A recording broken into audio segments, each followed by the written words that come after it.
Oh, good. We can start. Okay, great. Thank you very much. Okay, well, welcome. My name's Steve Ruffley, steveruffley.com. I've been a presenter on FX Street for well over a decade now, I guess, and a premium presenter. So, where are we? What a complicated world we live in. I think my main kind of strategy to talk through these next kind of four webinars is really to kind of really address this whole idea of the cycles we're going through. So the cycles of transitioning from growth or whatever growth is now perceived to be post or pre-post COVID, wherever we are, and inflation. I think there's no mystery that you can't print trillions of dollars globally and expect inflation not to go up. And I think people have kind of forgot, people have short memories about things like inflation and what it really means to the markets and individuals, and probably much more, importantly to individuals, than the kind of markets in general, because the erosion of wealth and what you have to do to kind of protect yourself and what the kind of consequences are, are massive. And when we talk about, things like traditional economics is, something I've basically studied for over 20 years, and I've got a pretty good grasp. I'm pretty kind of, confident I know what's going on. But when you create a situation globally where you have, companies that are too big to fail, quantitative easing to infinity, and all these kind of, emergency measures, and it's, how does the world kind of, disengage from these things? What happens after the sugar high is over? And the answer is nobody knows. And I do truly mean that. Nobody knows. Not the guys in the Fed, the Bank of England, the ECB, that's for sure. And certainly not Steve Ruffley. And what I've tried to do over the last probably 2 years, really, when I've been helping, mentoring other traders and, talking people through the way I think, is I've had to unlearn a lot of things. We've had to readjust the way you view the world, and things that did make sense, in one previous, even existence, or kind of economic cycle or whatever you want to call it. What was then is not the same now. We're in a world now where, millions are trivial and billions are everything. We're talking about Elon Musk, being worth a trillion, the first trillionaire. Now you type trillionaire into Twitter, that doesn't even exist. You have to right click and you'll have millionaire and billionaire.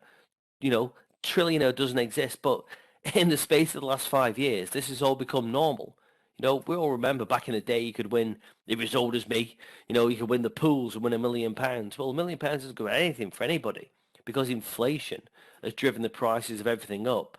And I think we've all got very comfortable as a society, and it's definitely a generational thing where people have become happier with higher asset prices and think that we're all winning. Now it's great inflation, isn't it? When your house goes up and your assets go up, you feel invincible, you're unbeatable. But it's a different thing when you go down to the supermarket and I live in New Zealand, which you know what, it's a funny old place. But when you're buying a cucumber for £3, it's like I've got money. I'm not frightened of spending money, but spending £3 for a cucumber, that irks me, and that's inflation. Well, it's not just inflation. It's, supply chain. It's other kind of, issues to do with governments, control, everything else. And I think the big thing that we have to realize is that we're living in a world where control is everything at the minute. And, we're trusting people that really don't have a lot of experience in much. And, we're putting a lot of faith in the Fed and the Bank of England and, the various central banks around the world that they've got this under control, that they've got you. And, they haven't got you.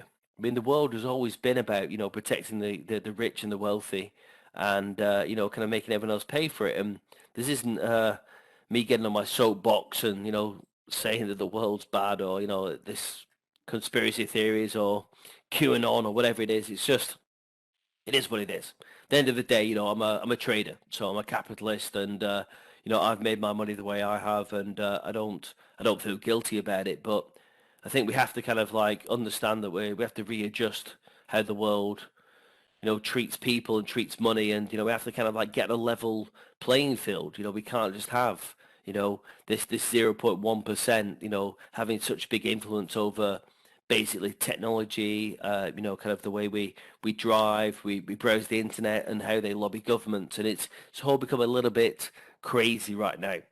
So this whole point about this webinar is that I'm not going to tell you that I understand the world because I don't. What I'm trying to help you understand is you don't have to understand the world anymore. And especially when it comes back to trading and making money. A lot of the things that I kind of fell foul of when I first started trading is thinking I was too smart. Now that's a problem, isn't it? Smart people think they're very smart, and just because you're smart, you should make more money than more people or everyone else. And that's not necessarily the case. A lot of the traders I've, kind of mentored and worked with, they're not necessarily the best technical analysis, not the best, kind of fundamental analysis, not the best economist, not the best of anything.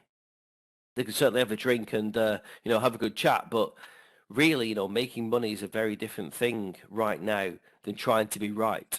A lot of people fall into this holy grail kind of mentality that you have to understand everything in the world right now. You have to understand why everything moves, and it's just too much. It's just too much information. We live in a world where there's just too much information going on, and too many people with things to gain by not giving you false news, just giving you any news, trying to distract you. At the end of the day, I boil trading down, as I've always done over the last 10 years of doing these webinars, into basic things like I look at these 8 charts. This is my window to the world and has been for the last decade. I don't need to look at anything else outside of this to understand what the world is thinking.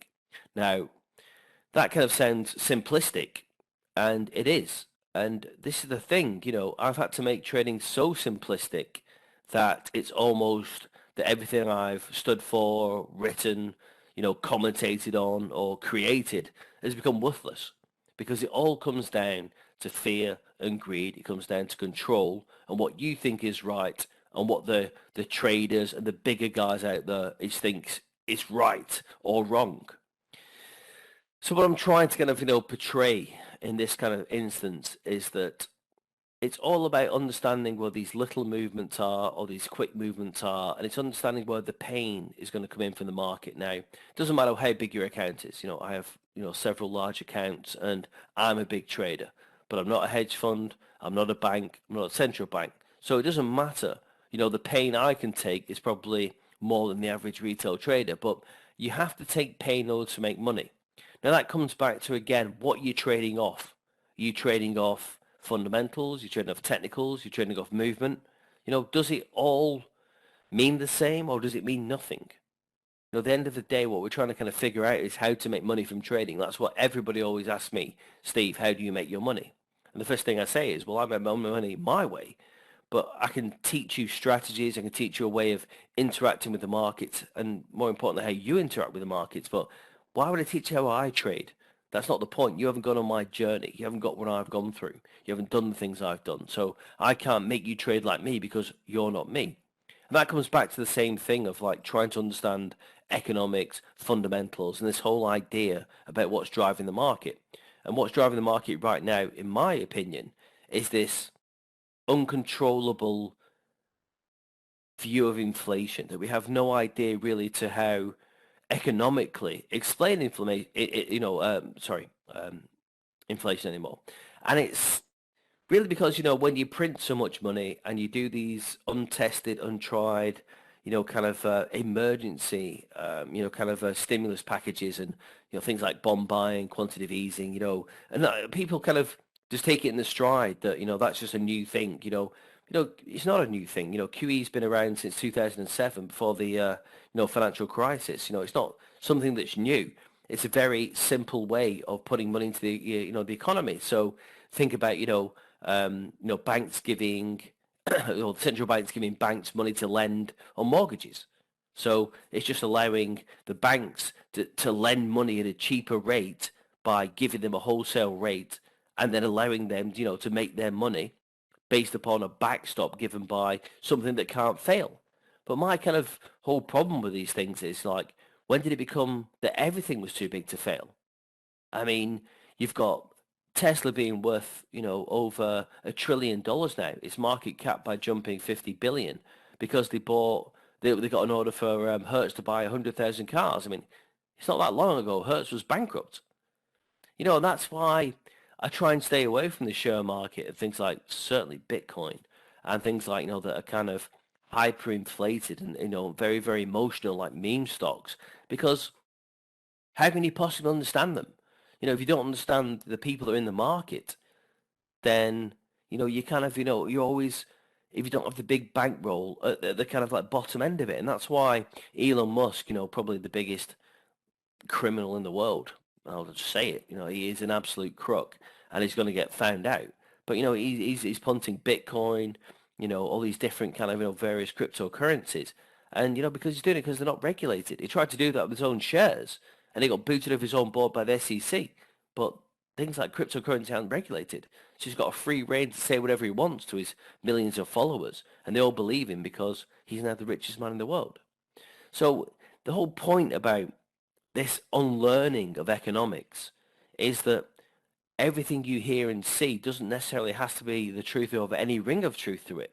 But if you're trading your own money, you have to believe why you're interacting with the markets and what makes you press the button.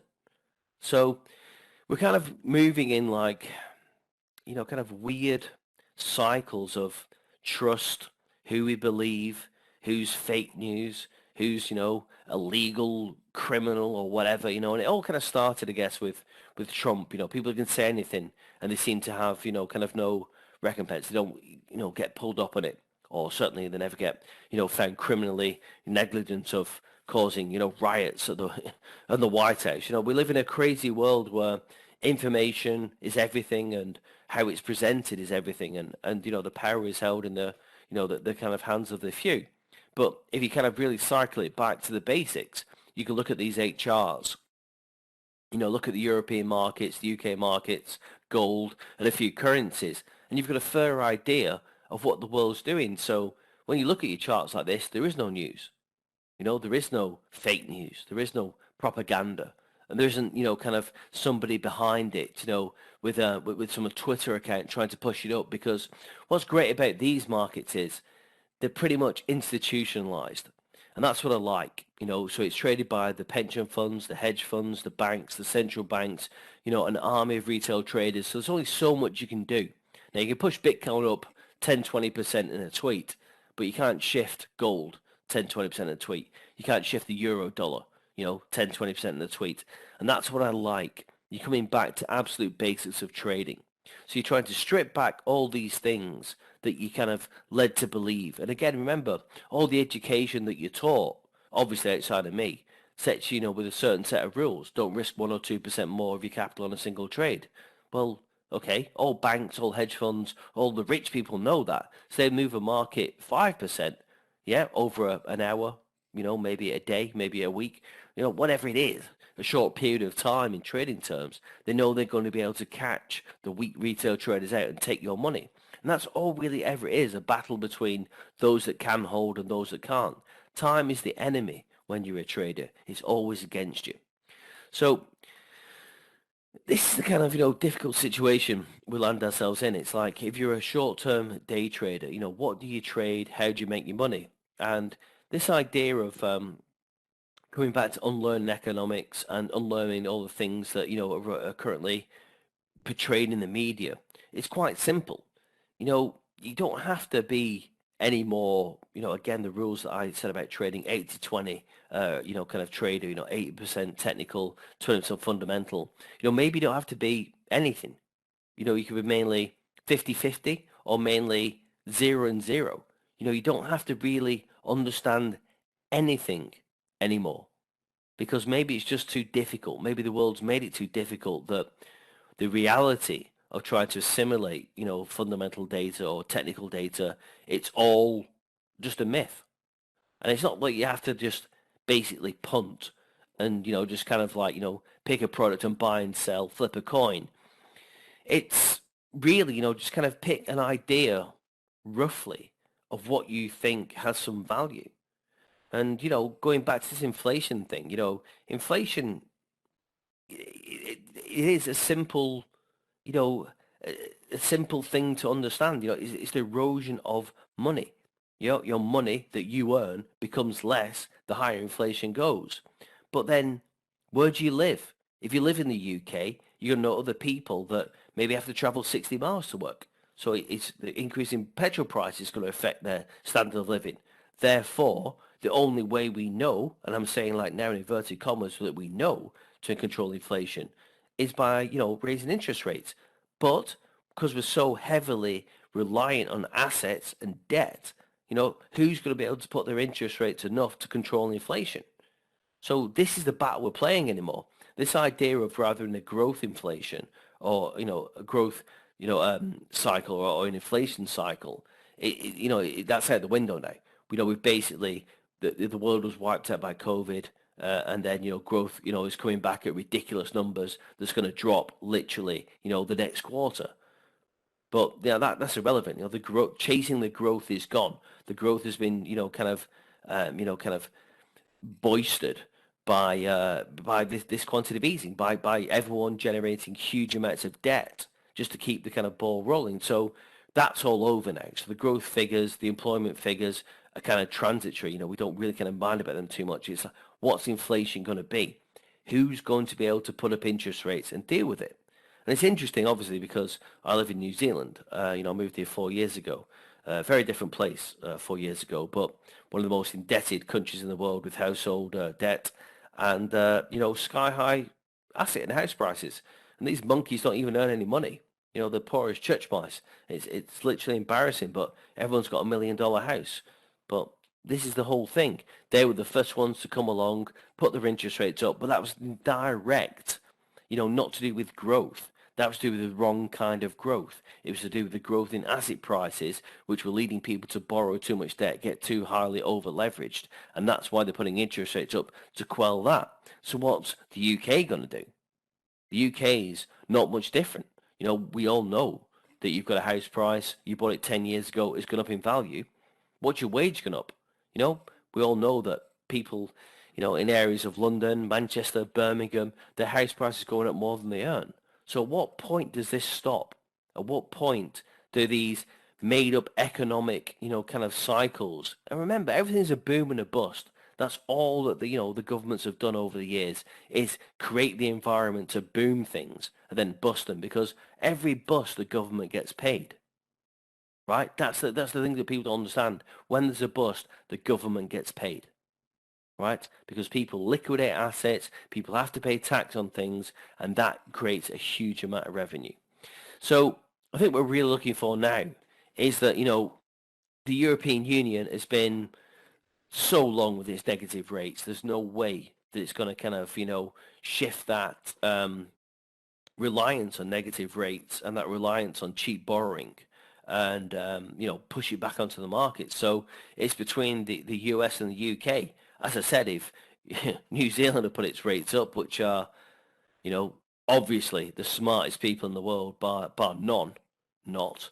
If they're putting their rates up, how long is it before the UK does it? There's rumours it's going to happen next month. The US. I mean, again, they've gone through the 2008 financial crisis, that huge kind of reliance on subprime mortgages and debt. But have they learned? Have they readjusted? Are they smarter? Are they leaner? Are they better prepared for higher borrowing costs? Or is the UK? So when you're trading currencies, really for me right now, it's where's the value? It's sell the euro high because the euro's only going lower. After Brexit, a bitter blow. You got the French talking about cutting the power to Jersey. Again, a place I used to live and something I know a lot about. Personally, is that the way they need to go? Is the dollar going to rebound? Is the dollar going to be, retaining that global dominance? All these problems with China, these huge problems with Evergrande, and its problem with, debt, and its problem with, again, reliance on building wealth and money through, property that you can't suddenly sell. So it's very interesting when you kind of look at the markets and think, where are they going to go? So, I mean, really for me, my focus on is that, I think the stock markets are invariably, going to take a hit. But, I mean, that's been a 10-year trend. I mean, really a 10-year trend. who would fight against that? For every major dip that you see, if you've held it for any more than, maybe a day or two, it's kind of rebounded. So I would say, the status quo for me is that, remain buying dips in the stocks. Gold is going to have a major shift. So gold's an interesting one because it's historically protection against inflation, but it's old inflation, old economic, kind of models. People are, switching to Bitcoin, they're switching to assets, non-fungible tokens, anything, anything. Because let's face it, gold is pretty Scrooge McDuck old, isn't it? Swimming around in your big, tank of gold money. That's so old school. And the tide is changing. The boomers are kind of, transferring their assets to younger generations, and just have a different view. And you have to remember, this property boom, stuff is over in 10 years, because come 2030, that generation's dying, and it's being left to younger generations that might have the same view. And that's just time. It's not being able to go on anybody. That's just time. You can't expect different generations to act the same, because that's not how generations work. And when wealth gets passed down, the power gets passed down, and that shifts. So with gold, I've technically always been bearish of gold. I very famously wrote, not very famously, that's exaggerating, but I was in the Financial Times, saying gold would never get past, previous highs. And yeah, I was kind of right, but it's for different reasons. The world was in a very different place. We never heard of COVID. We never heard of, kind of the amount of quantitative easing and different measures that we'd taken. But I just felt, and always have felt, that it's just such, you know, an old-fashioned, style of thinking of things. Protection of wealth, and kind of protection against inflation. And that was my always point. Like, inflation's always going to happen, but it's just been kind of exacerbated by these whole kind of different circumstances. And remember, inflation, this is transitory. It's not just traditional inflation. Wages going up, and we're keeping up with inflation in certain points, but it's supply issues. It's the world slowing down. It's no, we don't have this constant stream of air traffic going through different countries, who have to rely on kind of shipping containers, which take time. And these shipping containers are all owned by an old generation, guys that bought 1,000 ships and control the entire oceans. If they want to slow it down, they Merck, they make record profits. So it's not inflation, or it's not anything else that's stopping them making money. It's just their control over the market. It's just like an oligopoly, like oil, right? The world stopped using oil, for a year, but oil's now back to, at the petrol pumps, record prices. Yeah, that's not just inflation. That's control by the people that own it, right? It's not inflation, like things going up because there's more demand or blah blah blah blah blah. It's because the people that control it are putting it up because they know they can. They control the supply. There's inelastic demand, basic economics, and if demand stays the same, even if it's been shortened with less traveling and less kind of people moving about, if there's less supply, with relatively the same demand, the price goes back up. So it's all about, again, this whole inflation kind of scenario has been pushed up by some of the richest people in the world. And this is the thing, I'm not just making these things up. I see, somebody's come on, cheers from Guernsey, St. Peter Port. Yeah, well, I lived in St. Helier for 5 years, and we ran a family office with a couple of Russian billionaires, people that own Gazprom. So, I deal with the richest of the rich people. And like, these guys aren't fussed. They've got 1,000-year plan. So their goal was to get around inflation. Yeah. And, kind of grow their funds exponentially for the next generations. But they're not in that business anymore. They're in the business of creating wealth, and not just creating small amounts of wealth, huge amounts of wealth, mega wealth. And we're talking about, the Russians that control gas. We've seen that right now. That control petrol in Saudi and oil. We're talking about the shipping magnates that control how things get to places. The airlines that have taken a hit, but will all obviously, bounce back because, again, things like travel are, pretty inelastic. There's enough people out there. We're seeing cruises, year-long cruises. People can't wait to get a ticket on that and go and see the world. So that demand is always there. And things like gold, as I've said, it's a traditional hedge against inflation, but when inflation is created by factors outside your control, what relevance has gold got anymore? Why would you stick all your money in gold when you can stick it in Bitcoin or Ether or, NFTs, or make 1,000 times the amount of money for pretty much the same risk? So this is the problem we have in the world, that the base that we kind of, stick ourselves in, and the understanding that we had of how the world functioned and worked has completely gone out the window. So it goes back to me, again, going to absolute basics. I don't believe anything I read. I'm not interested in this fake news stuff, If you're not smart enough to see fake news, then, you're on your own. The thing for me is I don't just believe any news. I skim headlines. I take it for what it's worth, and it doesn't really affect my trading. I look back at these 8 markets and I think, okay, right, where's the low in the stock market? Where's an opportunity to go lower, push retail out, and bounce up higher because the Fed's buying it? Okay, gold. Okay, basically trading off the dollar. Yeah, where's the dollar going to go? Is the dollar weak? Is the dollar high? Dollar getting to 113.990 round here. Okay, back to that 50%. That's where I've got the fib on there. So if that's going up, then gold's going down. Doesn't mean I'm necessarily going to sell it, but if I do feel, the dollar's going up, I'll sell it and I'll buy it back. I'm never looking for a full move out of the market. I'm never looking to buy the low and sell the high. Why would you do that? I'm only ever looking for 10, 20, 30 pips. Now, if you can trade a 10, 15, 20, 25 grand account, you can make, of 10, 20, 30 pips, 2, 3, 4, 5,000 pounds. That's what it's all about. It's all about making that money short term, taking it off the table, and then doing another trade. Yeah. The only reason why people try to get the low and the high is because they're trading such small size. I mean, look at this, look at the markets right now, S&P's down, DAX is thinking about it, Nasdaq's that. Maybe there's an opportunity in the FTSE. Just get back to here. That might only be a little scalp, 5, 10 pips, but that might be a good trade. That's, the pound's coming down, That means people go back into stocks. That could be the trade you want.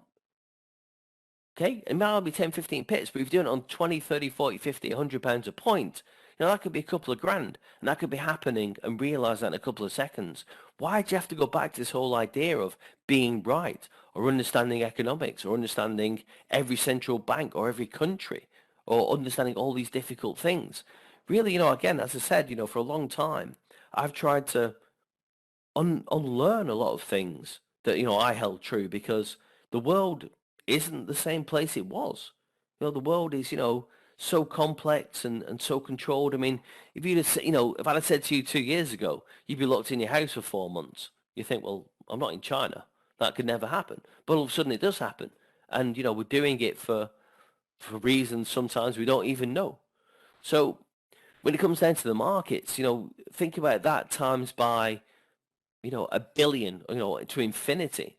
And there's just everybody with every opinion, and everybody with every advantage, and everybody with every disadvantage. How do you make money from the market? And that's really, again, what's just come back to me, is just looking for those 10, 20, 30 pips out of these 8 markets, and then just taking that money and thinking, that's a good trade, that's a good day. I might do that once a day, 5 times a day, twice a week. It doesn't really matter anymore. You cannot be right all the time. I mean, it's the most difficult thing in the world now to be right in the markets and hold on. Because, again, the markets are they're so intense, we're so kind of, in this strange world where, we've got quants, we've got, black boxes, grey boxes, we've got all this money in the market, that there's never just that was a good trade, I caught that and I've made the money. It's always that as soon as you've made the money, someone's taking it off you. So it's almost like your exits are more important than your entries. Because if you try and get one more pip out of this market than you deserve, then it's going to take all the money away. And that's all I see right now, is traders having the right kind of idea, the right idea of sentiment, direction, however they've come to it, but they can't seem to bank enough money because the more they go into the market, the more they kind of make some and then keep losing more than they make because that's it. If you try and take too much out of the markets, well, you're either going to take excessive risk or somebody's going to come in, take more money off you, and you can't seem to get ahead. And this is the problem everyone's finding right now. It's that consistency. It's that momentum. The whole secret about trading is, it's momentum. It's getting confidence in what you're doing is working and keep doing it. It's the reason why Leicester won the Premiership. I mean, in normal terms, they should never have won the Premiership. But they got on a run and they played each game as they did, and they kept winning each game. And all of a sudden they got to the end and they won. Will they win it again? No, never. Because that's a short-term thing. What you have to find in your trading is how you interact with the markets, how it pushes your buttons, how you kind of feel. And that will change. And this is the thing that people don't want to do. They want to find a strategy, be it Fibonacci, Bollinger Bands, be it, I don't know, Ichimoku clouds or, be kind of, certain types of candle formations. At the end of the day, these things change. And what I'm saying to you is I've had to unlearn most of the fundamental side and discount a lot of it and have a basic understanding of where I think rates are going to go. Okay, so I believe rates are going to go up in the UK before they go up in the US. So I'm buying every dip in the pound against the dollar. And I've done that with Brexit. I've done that with, all the kind of problems the UK has had leading up to Brexit, after Brexit, and I will do, for the foreseeable, because I don't think the Fed are going to put rates up this year. So I believe that every dip in the pound is a valuable buy. Now, it might have taken me, in my mind, many different, kind of very complex and, very kind of out there theories to do that. But it's a basic strategy. I'm just dip buying like I do in the stocks. It goes low. I'm pretty sure someone's going to buy it. So if it goes lower, I'm happy to average and buy some more. And if I'm right, I make money. If I'm wrong, I get out. I'm happy to sell the highs in the euro because I believe that, negative rates are going to be a very messy thing to untangle and that the European Union, by its very definition, has failed. There's too many failing kind of parts of it that if they started to put interest rates up, it's going to cause more problems than it'd solve. So that's, again, trying to unlearn things, but then put them into a reasonable, rational way for me to think and think, right, Steve, well, okay, maybe, I think the euro's going to go down to here. So if I want to sell it, I'm selling breaks and I'm buying it back at the lows. Okay, so I'm looking for the market to break down. If the pound is breaking to lows again, like the Fibonacci points down here, then I'm buying dips. But again, I have to be looking at the correlations between the dollar. How does the dollar working? How the stock market's working? What is really happening? Rather than looking on, kind of Bloomberg or, reading the Daily Mail of what they're trying to feed me. What do I think? What the market's doing right now? You have to be looking at the markets all the time in real time because this is it. This is Dow theory, the efficient market hypothesis, everything that is known in the world, in the entire universe as we know it, is happening right here in these 8 charts. That's the only truth you will know. And how it interacts with my fibs is golden. It's absolutely, kind of, 100% to me important because I've refined my technical analysis down to about an 86%, percent chantage of getting a good winning trade. It's how the market reacts to this 50%. On the right side of the 50%, 86% of the time, I make some sort of money. Okay? So that's also the other 14% I have to fill in with the fundamentals. But as I say, that's kind of, kind of being drawn back because I can't really read too much into the news because I don't believe it or I just don't believe it brings anything to my trading right now. Doesn't mean that won't trade, that won't change in the future. Maybe it will. But right now, I can't rely on anybody in the world to do me any favors because we're completely, kind of brainwashed into this idea that, the world's got everything under control and that, nothing bad can happen from printing trillions of dollars and that as long as house prices are going up, we're all set. Inflation, I don't know another way economically of controlling that by purposely slowing the economy down by making borrowing more expensive. And that works across the board for billionaires, for millionaires and for normal people. And if that's the cycle we're going into now, then that traditionally means that we're going to see, you know, bigger jumps in currencies where the, interest rate's going to go up faster, and that we should see a correction in the stock market, because the stock market used to be, air quotes, a risky investment. Okay, if it's not risky anymore because cash becomes more valuable, people pull out risky investments, put into cash. But it's how that works. Okay, we've created a world where everything's too big to fail, nothing can crash. I mean, you have to look at every stock market. I've shown this chart a million times over 10 years. Yeah, bounce, bounce, bounce. Oh, have a wobble here, back up. At one point, you will see that candle do this, then do this. Then we'll start a new range down here, and that'll be completely controlled by who owns the most stock, which is the top 0.1% people in the world and the Fed. So when it happens, it happens. But don't spend your entire life waiting for that. What's the point? Just go back to your hourly charts and buy it when it's low for 20, 30 pips and it goes up. Why wait for that 5,000 point move? Because, you might be asleep. You might miss it. At the end of the day, it's all about going for percentages, finding value, looking for the correlations. When stocks are moving up and down, yeah, stocks go up, gold goes down. Dollar goes up, gold goes down. Dollar goes down, gold goes up. Look for the correlations in these 8 things, and you won't go far wrong. Tie that in with the Fibonacci's or any kind of technical analysis that you trust. Then you can trade along that. But, don't go into this whole fairy tale land of that there's, some guaranteed strategy out there, or there's some signal. Someone's going to give you some signal, automated, that you're going to trade. It's all nonsense. It's all absolutely nonsense. What you have to concentrate back on, as I've said, is how you interact with the market, how it pushes your buttons, how it makes you kind of feel that you're in control or not in control. And as long as you can kind of trade a reasonable amount of size to make each pip count, then it doesn't matter where the market goes. You can still make good money just by being right at the right time. And that only comes down, as I've said time and time again, to 10, 15, 20, maybe 30 points. 30 pips. As I said, FTSE getting from here to here. That's enough for a couple of grand if you can trade, £50 a point. Yeah, you can do that in 15 minutes. But no, people want to buy the FTSE here, yeah, and get it back to here.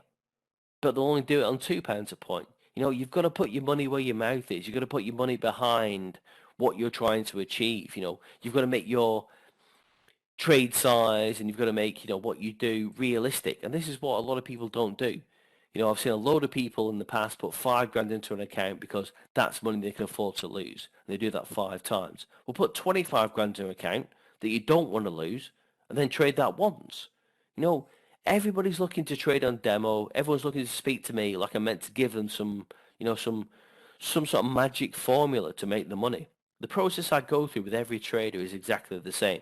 You'll make some money, you'll get cocky, you'll lose some money, you'll learn, you'll then go in one or two directions. You'll lose a lot, or you'll stay stable and make more money and learn from your mistakes. That's it. Doesn't matter if you've got £100 in your account or £1 million. And I've done it with both. Okay? Not just personally, with literally hundreds of traders. The whole point is that there is no one set way. There is no one set risk. There is no one set strategy. There is no one set understanding of fundamentals, technicals. You might read the Daily Telegraph page to page. Doesn't make you any smarter or any better than the next trader. It's how you trade the markets. That's what's important, how you trade within your own goals, your own sphere of what you want to achieve. A lot of people don't want to take responsibility for that. I ask a lot of traders what do you want to get out of trading. They say, I want to be rich, or I want to make, this money, buy a Lamborghini, buy whatever. It's like, well, it's all relative to different people. It's relative to everybody. There's nothing, never has been anything, kind of overly difficult about the world and making money. People that do the same thing over and over again and have got a tiny bit of edge generally make the money. People that have no plan and flick from things to things, or, want to get the next big, rich, quick scheme, they're generally the mugs that lose the money. So if you've got a relatively good temperament and, you kind of back yourself in your decisions and you made money in, I don't know, anything, business, property, I don't know, selling stamps. I don't know. If you've got any kind of, consistency in anything, you can turn that into the market. But then it's another way of looking at it. You have to do something consistently. And that's what people don't do. They don't have that consistency. They just want to be right. Okay? They stop thinking about, making the money. They want to be right. Trading's got nothing to do with being right. It's about getting your trade on side and banking that money. And that's again what all the books won't tell you, all these courses that you get charged thousands of pounds won't tell you. And again, it comes back to that 10, 15, 20, 30 pips. If you can do that once a day, you can do it 5 times a day, 10 times a day, 100 times a week. But you have to get in that mindset. So, really, my kind of, whole point is that, yeah, the world's a pretty crazy place right now. And I would say that, inflation is the most powerful driver of why the market's making its decisions. But don't just expect, to read a headline in the Times or the Telegraph and all of a sudden the markets go wild. The whole point about these things is about being right at the right time. So when you hear about it, give the markets a couple of days to digest it and things will start to happen.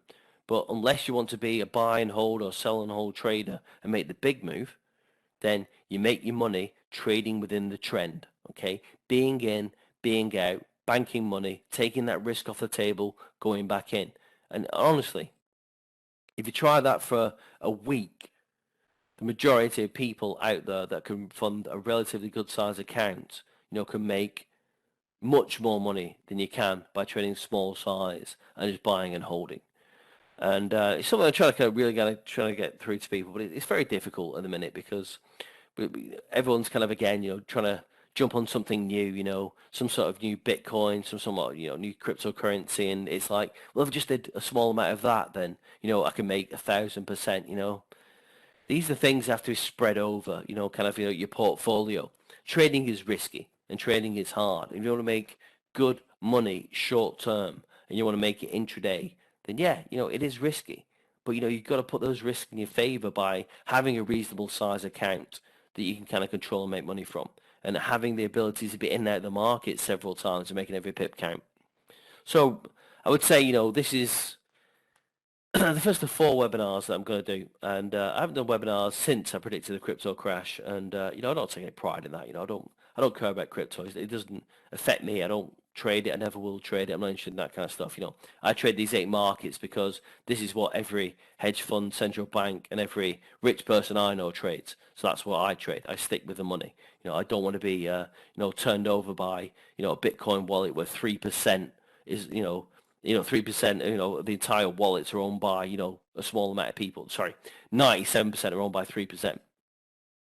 So, my kind of idea really is just sticking to these 8 markets and being able to kind of identify short-term moves and being able to kind of like take that bigger picture of inflation and thinking, okay, what does inflation mean? Well, we don't really know anymore, but it's bad.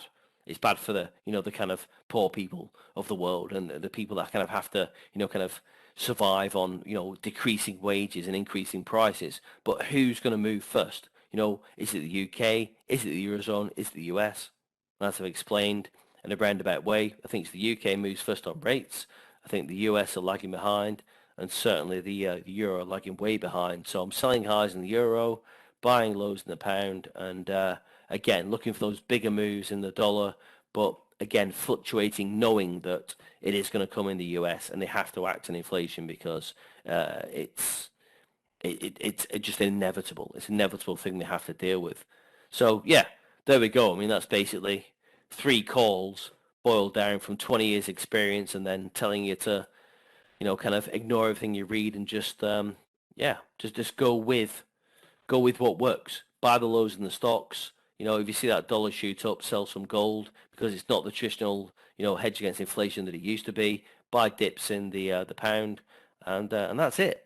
There we go. So that's 20 years of an hour's webinar that could have basically, boiled down to 30 seconds. But this is the whole thing. It's not just taking my word for it. It's watching these correlations and watching the markets for yourself, but then tying them in with that little bit of fundamental understanding that inflation is driving everything right now because growth is nonsense. It's made up.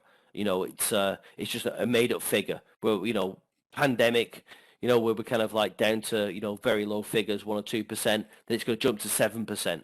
next year or next quarter or whatever. It's like, it's just nonsense. It's pent up demand. But what's going to be around for a while, and it's not transitory like, the experts are telling you, what's going to be around is inflation, because the world has printed trillions of dollars, and that's gone into assets, and that will filter through, that we can't keep these assets cheap or relatively cheap, borrowing wise forever. So we have to put rates up. So for me, pick your currency, pick your product, pick your call, and then trade around your technicals. Your fibs will always do you well. Again, you can read about it in my book. There's lots of things in that, and over 1.3 million views on my YouTube channel. So there might be some interesting things on that. Or just literally get me on Skype, Steve Ruffley, or Google Steve Ruffley, Steve at steveruffley.com. I'm happy to give anybody half an hour of my time and see how I can kind of guide you through this.